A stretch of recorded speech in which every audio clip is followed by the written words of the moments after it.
would not have believed them. It's insane. So basically, in this chapter, Zoro instantly defeats a member of the worst generation, lashes out at a commander, and proudly declares that he is going to utterly destroy an Emperor of the Sea. None of that would have seemed plausible this time last week, but here we are. And in fact, there's something else that adds to the Zoro glorification, which comes in the form of Sanji's latest, well, I don't want to say failure, but that's how it's going to be taken. I mean, I love Sanji, he's one of my favorite characters, but the juxtaposition against Zoro does not look very good for him in chapter 997. Oh, and while we're here, we do have some housekeeping to engage in before we move on, because last week there was a very vocal segment of Grand Line Review viewers who repeatedly insisted in the comments section that Ivankov was the mysterious voice being heard by Sanji at the end of the chapter. And this continued to happen even after I made a 10-minute video detailing why it was simply impossible, and the huge amount of misinformation that just spread online like a virus. That's all fine though, so I issued a challenge to my viewers. If there was anyone who still believed that it was Ivankov at the end of 996, all they needed to do was drop a comment in this here community post, and if they were proven wrong, then they would each need to subscribe to the Grand Line Review, which, to be fair, is more of a reward, because it does grant you regular One Piece content uploaded straight into your YouTube feed. However, on the flip side, if they were proven right, then I would give an in-video shout out to everyone who commented. And as a result of that, well over 1,000 people chose to take up the Ivankov challenge, which means that we should be expecting a pretty damn big boost in subscribers today, because I assume that all of you are going to honor that agreement, and if you're one of those people who very sneakily commented as an existing subscriber, well, you're not off the hook either. As punishment, you now need to get a friend to subscribe because you tried to play the system, you naughty Grand Fleet member. So I would like to welcome, assumedly, all 1,000 of you new Grand Fleet recruits. It's a pleasure to have you aboard. But back to 997, this was a powerhouse chapter, and not just because of Zoro either. Things are pretty seriously heating up now, and I want to start right at the end with this jaw-dropping 2-page spread of Onigashima floating high in the sky, because just holy crap, this is amazing. So Kaido's plan has all of a sudden become much clearer, and it would appear that he, quite literally, just intends to plonk Onigashima right on top of the flower capital, which, yes, is a bit of a dick move. But with this, we have entered a whole new phase of Wano, because we have now finally introduced the Arc Calamity. This is a very standard dramatic device employed by Oda to raise the stakes of almost every large or mega arc to an apocalyptic level. Something to really push desperation to maximum, like the bomb on Alabasta, the Arc Maxima on Skypiea, the Buster Call on Enies Lobby, the Noah on Fishman Island, the chemical weapon on Punk Hazard, the birdcage on Dressrosa, and Big Mom's raging tantrum and general persona on Whole Cake Island. And these calamities are great for a few different reasons. One of which, as stated, is that it effectively raises the stakes to truly melodramatic levels. Another is that it provides an impetus to defeat the big bad guy right here and now. Otherwise, everyone and everything is doomed. And the third reason is a very underrated one, but the calamities also give all of the secondary characters something to actually do, usually while Luffy is fighting the arc antagonist. Think Dressrosa, for example, when everyone was trying to stop the birdcage. Without that calamity, they'd all just be sort of standing around with nothing to do. So I imagine that we will follow suit on Wano. After the majority of the Beast Pirates forces are done for, every character who is not facing Kaido will then turn their attention to stopping Onigashima being dropped on the flower capital. And I guess another great thing about this is that it satisfies another arc criteria, because it will allow all of the Wano citizens, or at least most of them, to witness Kaido's defeat. Calamities are very important. They really do tie all of the action of an arc together, and I sincerely hope that with the introduction of this, we see a lot less of the Onigashima raid will fail idea floating about, which I think was a Mr. Morge idea. But really, at this point, we are pretty damn locked in. Either the raid succeeds and we stop everyone from dying, or it fails and One Piece is over. So we are definitely heading into the endgame of Wano, although I will warn that even with that said, this endgame might still take quite a while to complete. And for some comparison on that, the whole Calamity section of Whole Cake Island took like 30 chapters to complete, and it had a lot less to deal with than Wano does. But moving back to the now Sky Island of Onigashima, this chapter may as well have been named Zoro. He received a tremendous amount of focus here, and is the subject of my favorite panel being this godly shot of him cutting down Scratchman Apu, whilst he and Drake were engaged in combat, of course. And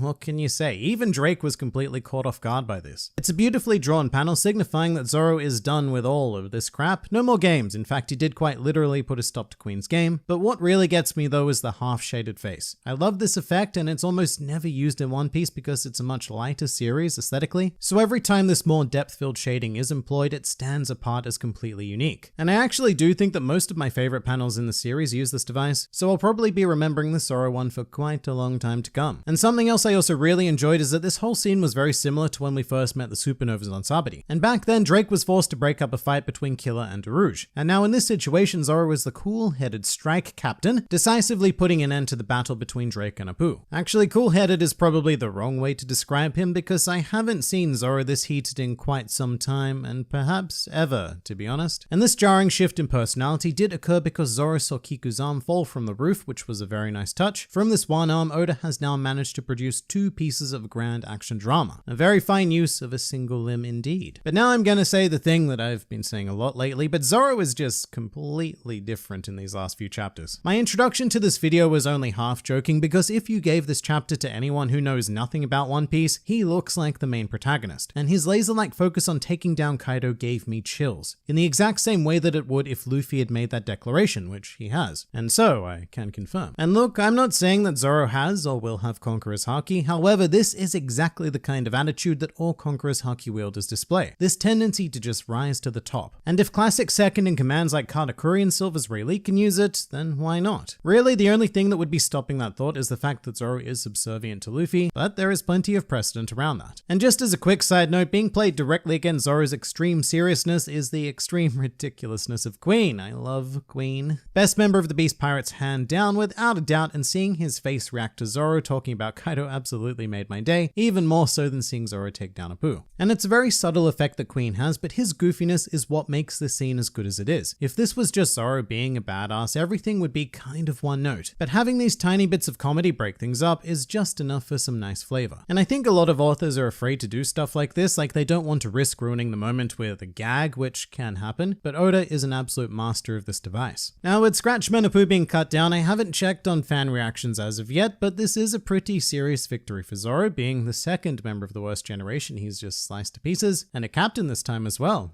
If his epithet doesn't change to worst generation Hunter Zoro by the end of the arc, I will be incredibly disappointed. But in context, of course, Apu was distracted facing off against Drake, so as much as I love Zoro, I'm not going to jump to any conclusions about Apu, and I also have no doubt that we'll be seeing more of him. To me, this situation is just basically Zoro repaying Apu for that hit he got in earlier. Oh, and Marco, he has now also joined things. Very conveniently timed as well, given that Zoro was just pondering, well, how awesome would it be if I could just float up to the roof, and then bam, Magic Phoenix Birdman appears, which could very well be setting up a long-proposed Marco versus King matchup. Although there's a really fun interaction here because Marco directly approaches both Zoro and Robin, and it's one of those situations where you just go, oh, actually, yeah, they've never met each other, have they? Because we've known Marco technically since Jaya, but only properly since Marineford, but even that was over 10 years ago now. So Marco is like an old friend to us readers, but he's only just now meeting our other long-standing friends. So I found it weird, but in a very fun way. That might just be a me thing though. Also worth noting is that Chopper has discovered a cure for Queen's icy Oni syndrome, and in an extraordinary amount of time. Or at the very least, he has a working hypothesis, and I really appreciated this part of the chapter actually. Chopper is one of our lesser focused on Straw Hat, so I will always enjoy a scenario where he gets to put his specialty skills to use. But now though, let's